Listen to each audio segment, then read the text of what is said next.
जय श्री कृष्णा। आप सभी को श्राद्ध पक्ष की ढेरों शुभकामनाएं। प्रिय भक्तों, श्राद्ध पक्ष चल रहा है और श्राद्ध पक्ष में आपको अवश्य ही सुनना चाहिए 7वां अध्याय श्री मद्भागवत गीता। गीता के 7वें अध्याय को आपको सुनना चाहिए और सुनने के साथ ही विधि विधान से उसका जो पुण्य है वो अपने पितरों को अर्पित करना चाहिए। शास्त्र कहते हैं कि गीता के 7वें अध्याय को सुन के उसका पुण्य जब आप अपने पितरों को अर्पित करते हैं और उस जल से तर्पण करते हैं तो इससे आपके पितृ तृप्त होते हैं, वो प्रसन्न होते हैं। और जब पितृ प्रसन्न होते हैं, तृप्त होते हैं, तो आपके जीवन के सभी संकटों का नाश होता है, आपके जीवन में खुशियों का आगमन होता है। मैं एक बात यहाँ बता दूं आपको कि ये जो गीता के 7वें अध्याय को सुनना और प्रतिदिन उस जल से तर्पण करना, अगर देखा जाए शास्त्रों के अनुसार तो बहुत अधिक कल्याणकारी कर्म है। अगर आप 15 दिन इस कर्म को कर लेंगे या जिस दिन आपके घर में श्राद्ध है उस दिन इस कर्म को कर लेंगे तो आपका पूरा वर्ष संवर जाएगा। क्यों?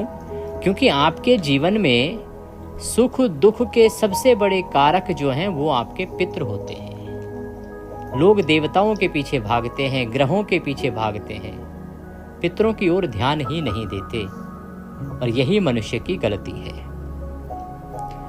पितृ जो है वो देवताओं से पहले आते हैं। भगवान नारायण स्वयं कहते हैं कि प्रथम पितृ पूजा तदोपरांत देव पूजा। भगवान नारायण स्वयं पितरों को महत्व देते हैं, इसीलिए मनुष्य को पितरों की ओर ध्यान देना चाहिए। विशेष रूप से ये जो 15 दिन का समय होता है श्राद्ध पक्ष वाला, इसमें आपके पितृ आपके घर आते हैं। शास्त्र कहते हैं कि इन 15 दिनों में आपके जो भी पितृ हैं वो आपके घर आते हैं, इस आशा और उम्मीद से कि आप उन्हें तृप्त करेंगे। वो भूखे हैं, प्यासे हैं, उन्हें सांत्वना देंगे, उन्हें स्मरण करेंगे और इससे उन्हें प्रसन्नता मिलेगी। ऐसे में यदि आप उनका तर्पण नहीं करते हैं, विधि विधान से उन्हें जल अर्पण नहीं करते हैं, उन्हें तृप्त नहीं करते हैं, तो वो निराश होते हैं और क्रुद्ध भी होते हैं। और जब पितृ क्रुद्ध होते हैं उस अवस्था में वो आपका अशुभ ही अशुभ करते हैं। कैसे? अगर किसी के पितृ नाराज हों तो उसके जीवन में लक्ष्मी सदा सदा के लिए समाप्त हो जाती है, अर्थात धन संबंधित आर्थिक परेशानियां बहुत विकट रूप से आती हैं। धन आता ही नहीं है, बिजनेस ठप हो जाता है, अनेकों प्रयास करने के बाद भी कुछ नहीं हो पाता। नौकरी करते हैं परंतु पैसे पूरे नहीं पड़ते या नौकरी छूट जाती है। यहाँ तक कि वंश वृद्धि भी रुक जाती है, संतान उत्पत्ति भी आगे वाली पीढ़ियों में बंद हो जाती है। और पितृदोष, पितरों की नाराजगी के कारण परिवार टूट जाते हैं, परिवारों में कलह कलेश की स्थिति उत्पन्न हो जाती है। इसीलिए मनुष्य को अपने पितरों को अवश्य तृप्त करना चाहिए। प्रिय दर्शकों, ये जो समय चल रहा है श्राद्ध पक्ष का, इसका भरपूर लाभ लीजिए।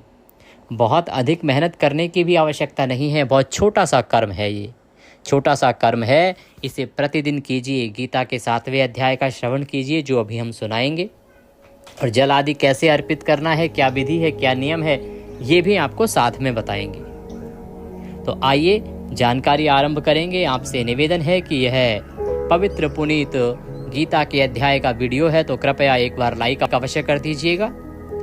अपने पितरों की तृप्ति के लिए और भगवान श्री कृष्ण का आशीर्वाद प्राप्त करने के लिए कमेंट बॉक्स में अवश्य लिखिएगा जय पितृदेव, जय श्री कृष्ण। आपके पितरों की तृप्ति होगी, भगवान उन्हें गोलोक में वास देंगे। आप देख रहे हैं देवभूमि ज्योतिष संस्थान का प्रतिष्ठित YouTube चैनल देवभूमि धार्मिक। हम यहाँ पर सभी व्रत और त्योहारों की सही शास्त्रीय जानकारी प्रदान करते हैं। ज्योतिष शास्त्र और पंचांग के आधार पर आपको बताते हैं कि कौन सी तिथि कब है, व्रत आदि कब करना है, क्या विधि है, क्या नियम है और क्या गलती नहीं करनी है। यदि आप सभी व्रत और त्योहारों की सही शास्त्रीय जानकारी पाते रहना चाहते हैं तो कृपया चैनल को अभी सब्सक्राइब कीजिए और बेल आइकन को प्रेस कीजिए। करना क्या है अब ये जान लीजिए।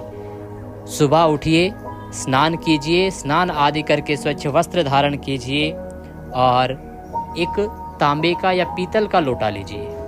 उसमें पहले गंगा जल भरिए, फिर उसमें शुद्ध जल भरिए, एक पत्ता तुलसी का डालिए, थोड़े से काले तिल डालिए, कुशा मिल जाए तो कुशा डालिए, सफ़ेद फूल मिल जाए तो सफ़ेद फूल डालिए। उस लोटे को उठाइए, एक आसन लगाइए और दक्षिण दिशा की ओर मुख करके बैठ जाइए। लोटे को सामने रखिए और गीता का 7वां अध्याय सुनिए, जो अब हम सुनाएंगे आपको। गीता का यह 7वां अध्याय श्रवण कीजिए। गीता का 7वां अध्याय श्रवण करने के बाद उसका पुण्य आप अपने पितरों को अर्पित करेंगे और इस जल से पितरों का तर्पण करेंगे। इससे आपके पितर यदि कहीं घोर नरक में भी होंगे तो वहां भी उनको तृप्ति प्राप्त हो जाती है, ऐसा शास्त्र कहते हैं। तो आइए पहले सुनते हैं गीता का 7वां अध्याय, फिर आपको बताएंगे कैसे आपने इस जल का तर्पण करना है, कैसे पितरों को अर्पित करना है और कैसे संकल्प करके इसका पुण्य आप पितरों को अर्पित करेंगे। आसन लगा के बैठ जाएं, लोटा सामने रखें। हम श्रीमद् भागवत गीता का 7वां अध्याय आरंभ करते हैं। अथ श्री 7मो अध्यायः प्रारंभः। श्री भगवान उवाच। श्री भगवान बोले, हे पार्थ, अनन्य प्रेम से मुझ में आसक्त चित्त तथा अनन्य भाव से मेरे परायण होकर योग में लगा हुआ तू, जिस प्रकार से संपूर्ण विभूति, बल, ऐश्वर्य आदि गुणों से युक्त सबके आत्मरूप मुझको संशय रहित जानेगा, उसको सुन। मैं तेरे लिए इस विज्ञान सहित तत्व ज्ञान को संपूर्णतया कहूँगा, जिसको जानकर संसार में फिर और कुछ भी जानने योग्य शेष नहीं रह जाता। कि हे अर्जुन, तुम मुझे अति प्रिय हो और तुम अनन्य प्रेम से मुझ में आसक्त चित्त रहते हो, मेरे परायण रहते हो। इसीलिए हे अर्जुन, मैं तुम्हें वह ज्ञान दूंगा, वह तत्व ज्ञान और विज्ञान दूंगा, जिसको प्राप्त करने के बाद, जान लेने के बाद इस संसार में और कुछ भी जानने के लायक रह ही नहीं जाएगा। इस संसार का संपूर्ण जो ज्ञान है वह तुम्हें प्राप्त हो जाएगा। भगवान कहते हैं कि हजारों मनुष्यों में कोई एक मेरी प्राप्ति के लिए यत्न करता है और उन यत्न करने वाले योगियों में भी कोई एक मेरे परायण होकर मुझको तत्व से अर्थात यथार्थ रूप से जानता है।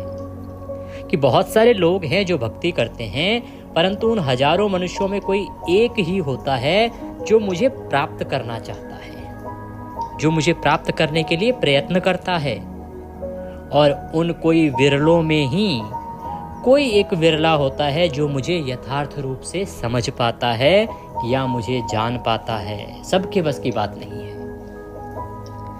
पृथ्वी, जल, वायु, आकाश, मन, बुद्धि और अहंकार, इस प्रकार यह 8 प्रकार से विभाजित मेरी प्रकृति है, अर्थात भगवान कृष्ण की प्रकृति है। यह 8 प्रकार के भेदों वाली तो अपरा अर्थात मेरी जड़ प्रकृति है। और हे महाबाहो, इससे दूसरी को जिससे यह संपूर्ण जगत धारण किया जाता है, मेरी जीव रूपा परा अर्थात चेतन प्रकृति जान। हे अर्जुन, तू ऐसा समझ कि संपूर्ण भूत इन दोनों प्रकृतियों से ही उत्पन्न होने वाले हैं और मैं संपूर्ण जगत का प्रभव तथा प्रलय हूँ, अर्थात संपूर्ण जगत का मूल कारण हूँ। कि ये जो संपूर्ण जगत है, संपूर्ण भूत हैं, वो दोनों इन प्रकृतियों से ही उत्पन्न होते हैं और इन प्रकृतियों के प्रारब्ध, प्रलय और इनका मूल कारण केवल मैं हूँ।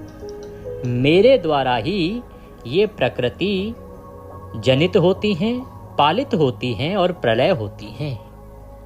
हे धनंजय, मुझसे भिन्न दूसरा कोई भी परम कारण है ही नहीं। यह संपूर्ण जगत सूत्र में सूत्र के मणियों के सदृश केवल मुझ में ही गुथा हुआ है। मैं जल में रस हूँ, चंद्रमा और सूर्य में जो प्रकाश है वह भी मैं हूँ, संपूर्ण वेदों में ओंकार हूँ, आकाश में शब्द और पुरुषों में पुरुष तत्व हूँ। हे अर्जुन, ये जो तुम देखते हो ना कि जल में जो रस है वो मेरे ही कारण है, वो रस रूप में मैं ही विद्यमान हूँ। और चंद्रमा और सूर्य जो प्रकाश करते हैं वो प्रकाश उनका नहीं है, वो प्रकाश मैं हूँ। मेरे कारण वो प्रकाश है, और संपूर्ण वेदों में जो ओंकार दिखाई देता है वह ओंकार भी मैं ही हूँ। पुरुषों में जो पुरुष तत्व है वह पौरुष तत्व भी मैं ही हूँ। मैं पृथ्वी में पवित्र गंध और अग्नि में तेज हूँ। पृथ्वी के अंदर जो सुगंध है वो साक्षात भगवान कृष्ण है, वासुदेव है। और अग्नि में जो तेज है, जिस तेज से वह जलाती है, वह भी भगवान ही है। संपूर्ण भूतों में उनका जीवन हूं और तपस्वियों में तप हूं। हे अर्जुन, तू संपूर्ण भूतों का सनातन बीज मुझको ही जान। मैं बुद्धिमानों की बुद्धि और तेजस्वियों का तेज हूं। तो इस संसार में जितने भी जीव हैं उन सब का बीज कारण अर्थात मूल कारण मैं ही हूँ। वो मुझसे ही उत्पन्न हुए हैं। और बुद्धिमानों में जो बुद्धि कही गई है वह बुद्धि भी मैं हूँ, और तेजस्वियों के अंदर जो तेज देखा जाता है उसका कारण भी मैं ही हूँ। हे भरत श्रेष्ठ, मैं बलवानों का आसक्ति और कामनाओं से रहित बल अर्थात सामर्थ्य हूँ। जो बलवान लोगों के अंदर आप बहुत सारा सामर्थ्य देखते हैं ना, किसी भी चीज़ को करने का, लड़ने का, वो मैं ही हूँ अर्थात भगवान वासुदेव ही हैं। और भूतों में धर्म के अनुकूल अर्थात शास्त्र के अनुकूल काम हूँ। और भी जो सत्वगुण से उत्पन्न होने वाले भाव हैं, जो रजोगुण से उत्पन्न होने वाले भाव हैं और तमोगुण से होने वाले भाव हैं, उन सब को तू मुझसे ही होने वाले हैं ऐसा जान। परंतु वास्तव में उनमें मैं और वे मुझ में नहीं हैं। कि अर्जुन, जो सत्वगुण, तमगुण और रजोगुण से उत्पन्न होने वाले जो भाव हैं ना, वो मुझसे ही होने वाले हैं ऐसा समझना चाहिए। परंतु सच्चाई ये है कि ना तो वो तीनों ही गुण मेरे अंदर हैं और ना ही उन तीनों गुणों में मैं विद्यमान रहता हूँ। अर्थात जिसके अंदर वो तीनों गुण रहेंगे उनमें मैं विद्यमान रह ही नहीं सकता। समझिए, जो तामसी प्रवृत्ति का होगा, जो रजोगुण की प्रवृत्ति का होगा, भगवान उसके साथ नहीं होंगे। गुणों के कार्य रूप सात्विक, राजस और तामस, इन तीन प्रकार के भावों से यह सारा संसार प्राणी समुदाय मोहित हो रहा है। इसलिए तीनों गुणों से परे मुझ अविनाशी को नहीं जानता। ये जो संसार है ये इन तीनों गुणों के वशीभूत हुआ पड़ा है। कोई सात्विक, कोई राजस, कोई तामस। ये तीनों गुणों का प्रभाव इतना है कि पूरा प्राणी समुदाय इसमें मोहित है, इससे बाहर निकल ही नहीं पाता। और इसीलिए इन तीनों गुणों में घिरे होने के कारण मनुष्य मुझ अविनाशी को नहीं जानता, क्योंकि यह अलौकिक अर्थात अति अद्भुत त्रिगुणमयी मेरी माया बड़ी दुस्तर है। भगवान की जो तीन गुणों वाली माया है ना, ये बड़ी ही दुस्तर है।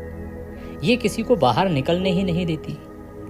परंतु जो पुरुष केवल मुझको ही निरंतर भजते हैं, भगवान कृष्ण को ही निरंतर भजते हैं, वे इस माया का उल्लंघन कर जाते हैं और संसार से तर जाते हैं।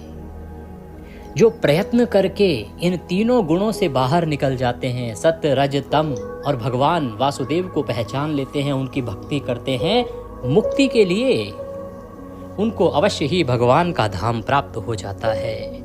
वो तर जाते हैं। माया के द्वारा जिनका ज्ञान हरा जा चुका है, ऐसे आसुर स्वभाव को धारण किए हुए मनुष्यों में नीच, दूषित कर्म करने वाले मूढ़ लोग मुझको नहीं बचते। कि माया के द्वारा जिन मनुष्यों ने अपना दिमाग खो दिया है, जो माया के वशीभूत हो गए हैं ना, वो एक प्रकार के मूर्ख लोग हैं। और ऐसे मूर्ख मूढ़ लोग मुझे नहीं बचते हैं। ये भरतवंशियों में श्रेष्ठ अर्जुन, उत्तम कर्म करने वाले अर्थार्थी, आर्त, जिज्ञासु और ज्ञानी, ऐसे चार प्रकार के भक्तजन मुझको बचते हैं। उनमें जो नित्य मुझ में एक ही भाव से स्थित अनन्य प्रेम भक्ति वाला ज्ञानी भक्त अति उत्तम है। क्यों? क्योंकि मुझको तत्व से जानने वाले ज्ञानी को मैं अत्यंत प्रिय हूँ और वह ज्ञानी मुझे अत्यंत प्रिय है। ये सभी उदार हैं, परंतु ज्ञानी तो साक्षात मेरा स्वरूप ही है, ऐसा मेरा मत है। क्योंकि वह मदगत मन बुद्धि वाला ज्ञानी भक्त अति उत्तम गति स्वरूप मुझ में ही अच्छी प्रकार से स्थित रहता है। बहुत जन्मों के अंत के जन्म में तत्व ज्ञान को प्राप्त पुरुष सब कुछ वासुदेव ही हैं, इस प्रकार मुझको भजता है, वह महात्मा अत्यंत दुर्लभ है। भगवान कहते हैं कि एक जीव के अनेकों जन्म होते हैं, परंतु इतने जन्मों को तो छोड़िए, अंत के जन्म में भी वह तत्व ज्ञान को प्राप्त नहीं कर पाता। यदि अंत के जन्म में भी तत्व ज्ञान को प्राप्त पुरुष ये समझ ले कि सब कुछ वासुदेव ही हैं, इस प्रकार समझ के मुझको भज ले, ऐसा कोई विरला ही होता है, ऐसा कोई बड़ा दुर्लभ है मिलना। अर्थात मनुष्य जो है अनेकों जन्म में भी ये जान ही नहीं पाता। उन भोगों की कामना द्वारा जिनका ज्ञान हरा जा चुका है, वे लोग अपने स्वभाव से प्रेरित होकर उस नियम की धारणा करके अन्य देवताओं को भजते हैं, अर्थात पूजते हैं। भगवान कृष्ण कहते हैं कि मनुष्य की कामनाएं अनेक हैं और अनेकों कामनाओं को भोगने के लिए उनका जो ज्ञान है वो उन्हीं में लगा रहता है। अर्थात कोई चाहता है धन मिल जाए, कोई चाहता है संतान मिल जाए, कोई चाहता है विदेश घूम आऊं, कोई चाहता है बच्चे IAS बन जाएं, IPS बन जाएं, कोई चाहता है मेरा नाम बड़ा हो जाए, कोई प्रधानमंत्री, कोई मंत्री, कोई डॉक्टर। सबकी अपनी अपनी आकांक्षाएं हैं, कामनाएं हैं, और उन कामनाओं के लिए ही मनुष्य काम करता है। मेरा स्वास्थ्य अच्छा करवा दो, मुझे पास करवा दो, भगवान मेरे नंबर अच्छे दिलवा दो, मेरे पुत्र की नौकरी लगवा दो, भगवान मुझे पुत्र दिलवा दो, मेरे पोता हो जाए। यही तो कामनाएं हैं मनुष्य की। तो मनुष्य इन कामनाओं से ही सदा घिरा रहता है और इन कामनाओं को पूरा करने के लिए वो देवताओं को भजता है। किसी ने बता दिया फला जगह चले जाइए, उस देवता को भजिए, आपकी ये इच्छा पूरी हो जाती है, वहां से चले जाएंगे जी, उसी देवता को भजना शुरू कर देंगे, क्योंकि इच्छा पूरी करवानी है। कोई कहेगा इस देवी को भजिए, इस देवी को पूजने से आपकी ये मनोकामना पूरी होती है, चले जाएंगे जी, वहां जाके उसकी पूजा शुरू कर देंगे। तो भगवान वासुदेव कहते हैं कि जो मूर्ख मनुष्य है वो सकाम भक्ति में लगा हुआ है। सकाम भक्ति अर्थात अपनी कामनाओं की पूर्ति करने के लिए भक्ति। आपको कुछ पूरा करवाना है, इसके लिए आप भक्ति करते हैं, भिन्न भिन्न देवताओं को पूजते हैं। भगवान कहते हैं कि जब जो भक्त जिस देवता को पूजता है, श्रद्धा से पूजता है, तो मैं उसकी भक्ति को उसी देवता के प्रति स्थिर कर देता हूँ, कि फिर मैं उसको भी छेड़ता नहीं, मैं भी उसकी भक्ति को उसी के प्रति स्थिर कर देता हूँ। वह पुरुष उस श्रद्धा से युक्त होकर उस देवता का पूजन करता है और उस देवता से मेरे द्वारा ही विधान किए हुए उन इच्छित भोगों को निसंदेह प्राप्त करता है।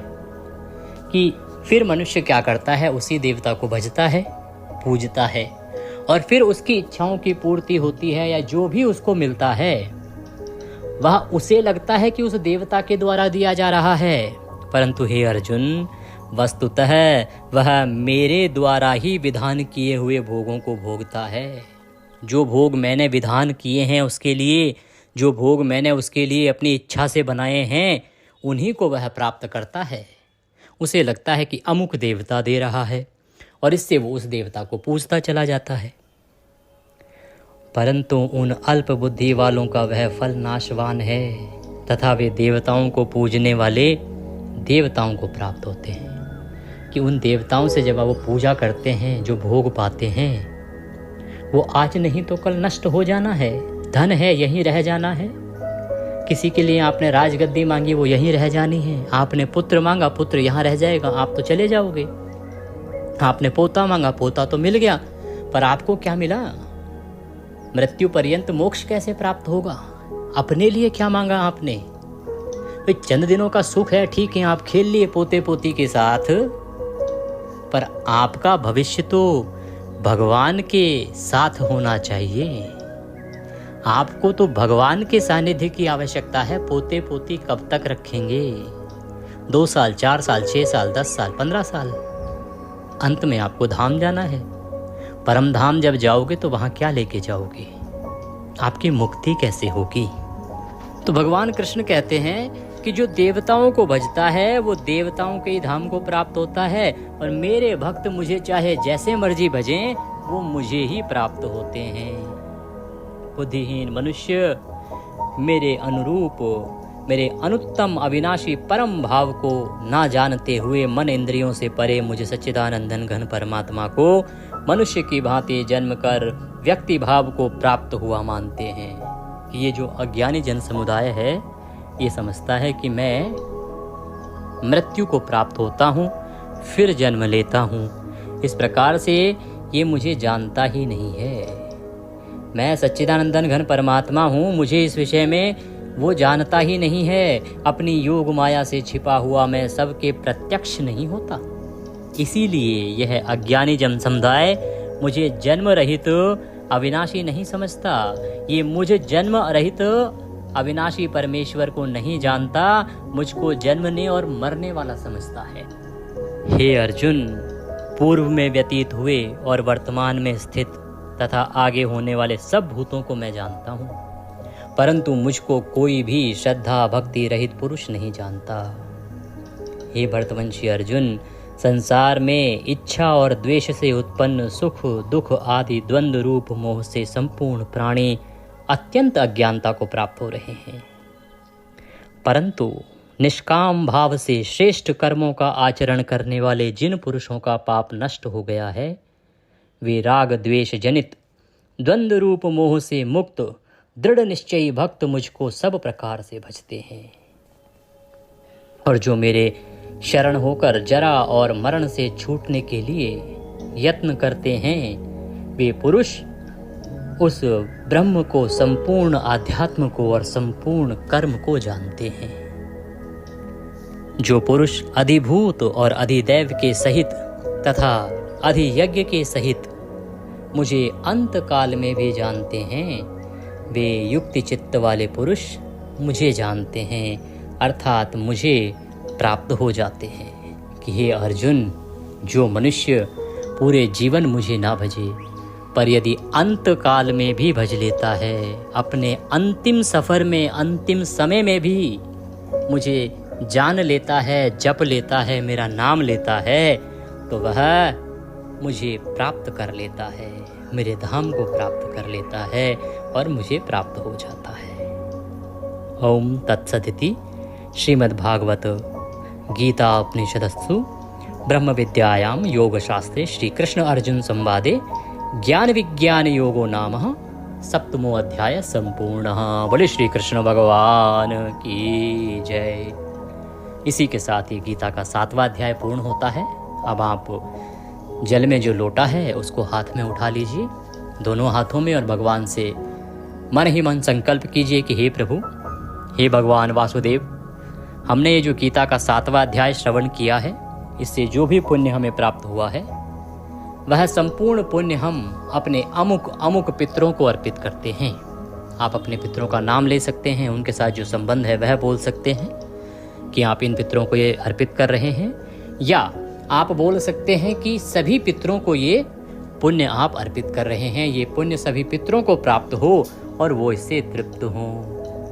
संकल्प करने के बाद उस जल से तर्पण कीजिए। एक पात्र ले लीजिए बड़ा, और सीधे हाथ में अंगूठा और उंगली के बीच का जो क्षेत्र है उसे तर्पण क्षेत्र कहते हैं।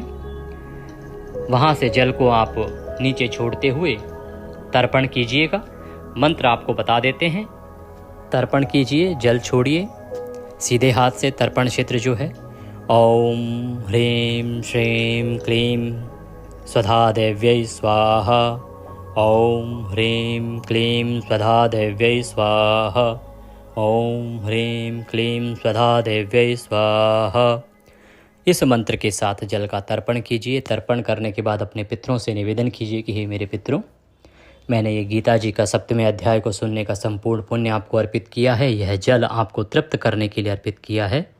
आप इस जल को ग्रहण करें और इससे तृप्त होइए और प्रसन्न रहिए। मैं सदा आपका स्मरण करता हूँ, आपका वंशज हूँ, आप मेरे पूर्वज हैं, आपके कारण ही तो मेरा यह संसार है। तो प्रभु मेरे सुख दुख आदि का ध्यान रखें। मेरे जीवन में ये संकट चल रहे हैं, इन संकटों से आप मुझे मुक्ति दिलाएं। आप मेरे पूर्वज हैं, आपके बिना मैं कुछ नहीं हूँ, अगर आप ना होते तो मैं ना होता। आज आप वहाँ हैं, मैं आपके लिए कर्म करता हूँ जिससे कि आप वहाँ सदा प्रसन्न रहें, आप तृप्त रहें। आप मेरे यहाँ के लिए मेरा वर्तमान सुधारिए जिससे कि मैं यहाँ अपने परिवार का सही प्रकार से लालन पालन कर सकूँ। इसी प्रकार मैं समय समय पर आपका तर्पण करता रहूँगा और आपको स्मरण करता रहूँगा। इस प्रकार हाथ जोड़ के नमस्कार कीजिए। अगर जीवन में संकट चल रहे हैं उनका वर्णन कीजिए कि आप तो जानते ही हैं मुझे ये परेशानियां आ रही हैं, इनसे मुझे छुटकारा दिलाइए और मेरी रक्षा कीजिए। हाथ जोड़ के नमस्कार कीजिए। ये जल आप पीपल पर अर्पित कर दीजिएगा। कुतुब काल के समय में सर्वोत्तम होता है ये कर्म। कुतुब काल का समय होता है 11:30 से 12:15 के बीच। बाकी वो सभी राज्यों में थोड़ा थोड़ा अलग अलग समय होता है, तो वो आप अपने राज्य का जान लीजिएगा। ना ज्ञात हो तो कमेंट बॉक्स में लिख के पूछ लीजिएगा, मैं बता दूंगा। गीता पाठ के निमित्त यदि दक्षिणा आदि कुछ भी आप भेजना चाहते हैं तो नंबर आ रहा है स्क्रीन पर, उस पर आप भेज सकते हैं। कई बार ये जो नंबर है इस पर लिमिट पूरी हो जाती है, तो दूसरा नंबर हम आपको दे देते हैं, उस पर भेज दीजिएगा। विधि विधान से पूरे 15 दिन तर्पण कीजिए श्राद्ध पक्ष में, और जो 15 दिन के 15 दिन ना कर पाएँ तो उस दिन अवश्य कीजिए जिस दिन आपके घर में श्राद्ध है। और प्रत्येक अमावस्या, एकादशी और पूर्णिमा पर नियम बना लीजिए। अगर आपने ये कर्म करना आरंभ कर दिया, जीवन के आपके 100% जो संकट है ना वो दूर हो जाएंगे। पितृ ही आपके रक्षक हैं, ध्यान दीजिए। पूर्वज जैसे आपके पिता आपके रक्षक होते हैं, दादा आपके रक्षक होते हैं, आज वो वहाँ बैठे हैं, वहाँ से आपकी और अधिक शक्तिशाली तरीके से रक्षा करेंगे। केवल उनको मनाइए, उनको प्रसन्न रखिए। भगवान सब पर कृपा करें। जय श्री कृष्ण। कुछ पूछना चाहते हैं कमेंट बॉक्स में लिख के पूछ सकते हैं। हरे कृष्ण।